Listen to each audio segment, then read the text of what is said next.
Aryan, thank you very much for sharing these details and giving us more information as far as the politics on this matter is also concerned. Now, in the latest, US military C-7 Globemaster aircraft landed in Punjab's Amritsar yesterday afternoon with 104 deported Indians, grounding their American dream that led them to stake their all in the pursuit. According to the sources, while 30 of the deportees are from Punjab, 33 each are from Haryana and Gujarat, 3 each from Maharashtra and Uttar Pradesh, and 2 are from Chandigarh. The sources have said that the deportees are being taken to their hometown after a thorough verification of their documents and credentials besides the medical and procedural checkup is concerned. Meanwhile, the lives of the loved ones of those who were deported have been shattered. My colleagues have gone on the ground to understand their anguish. And this is a story of Kalarao village in Karnal. Akash, who is just 20 years old, dreamt of going abroad. Upon his insistence, Akash's elder brother gave in to his demand to send Akash abroad, and his family sold 2.5 acres of land. This was to meet the 65 lakh rupee demand of the agent that Akash left his village about 10 months ago, and on 26th of January this year, he crossed over from Mexico to the United States. However, he was soon caught by the Immigration and the Customs Enforcement Agency, while his family members revealed that they only find out about his deportation yesterday afternoon as the flight was about to land. While Akash has returned home, a sense of grief shrouds the family as a total of 72 lakhs were spent to facilitate sending him to the United States. Meanwhile, Akash's brother and other village members are also demanding action against these agents who have exploited the aspirations of young people like Akash in this village and have duped them of lakhs and crores of rupees into selling them a dream of settling abroad by all the illegal means and earning a huge share of profit. Let's now listen in. 10 महीने सारे हो गए थे इसको।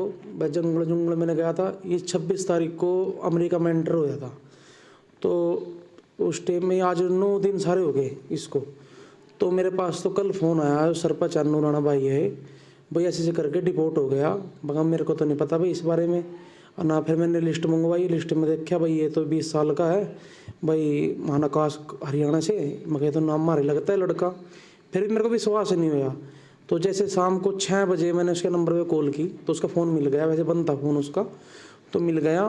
तो मैंने कहा भाई ऐसे करके मैं यहाँ पर डिपोर्ट मार दिया। मैं बोले मैं कोई बात नहीं भाई, तेरे क्रम में इतना था, अपना आ जा, कोई दिक्कत नहीं है मगा। फिर जी सुबह 6 बजे करीब में इसको फिर ग्राउंड से CIA स्टाफ जो है लेके आए वहाँ से। सुबह 6 बजे करीब ग्राउंड से लेके आया हूँ मैं इसके लड़के को। अच्छा जी, मैं 2-2.5 किले थे यहीं बेच का मैंने बाहर भेजा था। मैं माना तो सीला मिला, ट्रम्प सरकार ने भी अच्छा नहीं कराया।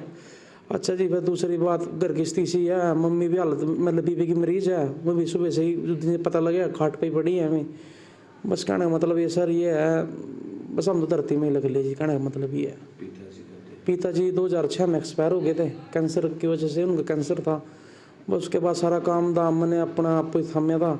भाई सिस्टर की भी शादी की है, हम 4 भाई हैं, सब में छोटा ये था काश। सारों की शादी हो रही है, बस ये कुंवारा था, 20 साल की उम्र है इसकी। एक 2005 का जन्म है इसका। और ये भाई इसलिए भेजा था सर भाई अपना भाई कुछ सारा लग जाएगा, भाई अपने पैरों पर खड़ा हो जाएगा, कुछ अब हमारे भी परिवार का मतलब हम हमारा भी इस तरफ देखेगा। चलो मगर ज़मीन तो है, एक बार दे पीछे सेटल हो जाता, फिर ली भी जाती, ऐसी बात नहीं है। बस कहने का मतलब सर हम तो धरती में ही मिल गए कति। सर हमारे 65 लाख रुपए करीब में तो इसका खर्चा आया है, जो एजेंट को दिया है हमने। ये एजेंट ने बोला था भाई ऊपर की गेम है। फिर बाद में इसे 8-9 महीने लगा दिए जंगल में, 4-5 दिन जंगल में चले पनामा में। और सर 6 लाख रुपये इसते दे रखे हैं, जो मैले $डॉलर दिए थे इसको। और उसके फ़ोन में भी रिचार्ज, गूगल पे में भी डाले हैं। कपड़े थे इसके पनामा जंगल में सारे बह गए थे। तो फिर वहाँ से मैक्सिको सिटी से इसके कपड़े मैंने धुआए हैं बल्कि 40-50 हज़ार रुपये डाल के। तो कहने मतलब ये सर ये 26 तारीख को कूद दिया था और आज हमें 9 दिन सारे हो गए थे इसको। ये कल ही पता लगा बस हमको, तो भाई ऐसे करके बात हो गई। ये सर यहाँ से दिल्ली से मुंबई से ये गए थे सर सूरीनेम से। फिर ये मतलब यहाँ तक तो बाई फ्लाइट गए थे। उसके बाद सर ये डूंकर ये गाड़ी वाला काम चले गया था इनका, गाड़ी में चले 8-8 दिन, फिर कैंटर में चले, फिर ये पनामा सिटी में पहले से पूछने से पहले फिर ये इन्होंने जंगल पार कराया, 4 दिन चले जंगल में को चलने के बाद सर ये फिर आगे इनका डूंकर मिला, सेटिंग होती है जी इनकी। तो हमें तो पता था भाई हमारा तो जाकर तो ऊपर न जा रहा जी, हमें तो जी पता लगा जब ये पनामा जंगल पार करे, इन्हें वीडियो कॉल करके हमारे से दिखा, इसके पैर भी गड़ रहे थे, ये जो 4-5 लड़के थे, बोले भाई हम तो जंगल चलवाया इन्हें पनामा जंगल, और कोई प्रॉपर गेम कुछ नहीं थी, फ्रॉड करे इन्हें हमारे साथ। मगर चल भाई देखेंगे बात करेंगे, तो फिर हमने उससे बात भी करी एजेंट से भी, एजेंट बोले कि भाई कोई बात नहीं, चलो सुख शांति से पार भी हो गया जंगल, अरे तो अगर फ्लाइट का ही काम है, कोई दिक्कत वाली बात है। फिर भी 8-9 महीने लगा दिए जी इनने। फिर ये भी 26 तारीख को कूद दिया था। और चौंकी में इतना बुरा हाल है अमेरिका की में, मतलब इतना टॉर्चर किया जा रहा है बच्चों को। जैसे मान ले रिमांड ले रहे हैं उनके सामने, उन पे एफिडेविट पे साइन करवा, कागजों पे डिपोर्टिंग के साइन करवाने लग रहे हैं, बोले आप उल्टा डिपोर्ट करेंगे आपको, और नहीं साइन करोगे फिर आपको रिमांड लिया जाएगा। ये भी 4-5 लड़के वहीं चौंकी में हैं जो पढ़े हैं, इसके साथ गए थे, उन पे भी साइन करवा लिए, मतलब घना टॉर्चर कर रहे हैं वहाँ पर भी। मैं तो ये कह रहा हूँ जी सर, देखो हमारे पास जो गलती होगी, बाकी हम तो ये बात कहें जी सरकार से भी, भाई जैसे ये जेंट है इन पर शिकंजा का। यही कहता हूँ कि भाई जो बच्चा भेजा हमने, इतने पैसे लगा के भेजा और फिर कामयाब नहीं हुआ, फिर वापस आना पड़ा, इसमें सरकार की भी विफलता है। अगर सरकार इसको कंट्रोल करेगी तो कहीं नहीं जाने के बच्चे यहीं रहेंगे, तो कंट्रोल भी नहीं है, सरकार ही भेज रही है ना। तो अगर सरकार कंट्रोल कर ले तो फिर कहाँ जाएँ बच्चे, कहीं भी नहीं जाने के। लेकिन सरकार का इनका पैसा बनता होगा या कुछ भी बनता होगा, अगली सरकार का तो बने ही बने। लेकिन जो पैसा हमारा देश का हमारे देश में रह जाए वो कैसा है? रोज़गार दो, रोज़गार नहीं है बिल्कुल भी। ये बच्चे जो आए हैं के पर किस तरह आए किस तरह ना आए, और बिल्कुल ख़राब हालत हो रही उसकी, इतनी ख़राब हालत हो रही उसने देख कर सारे जने रोने लगे।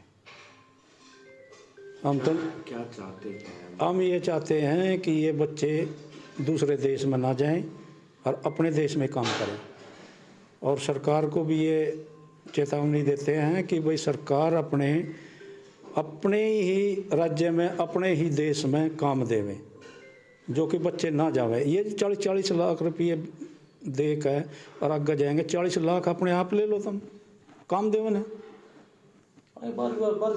जो अगर बाहर जावे हैं 40 लाख अपने देश के काम नहीं आएंगे, क्यों भेज रहे हो बाहर?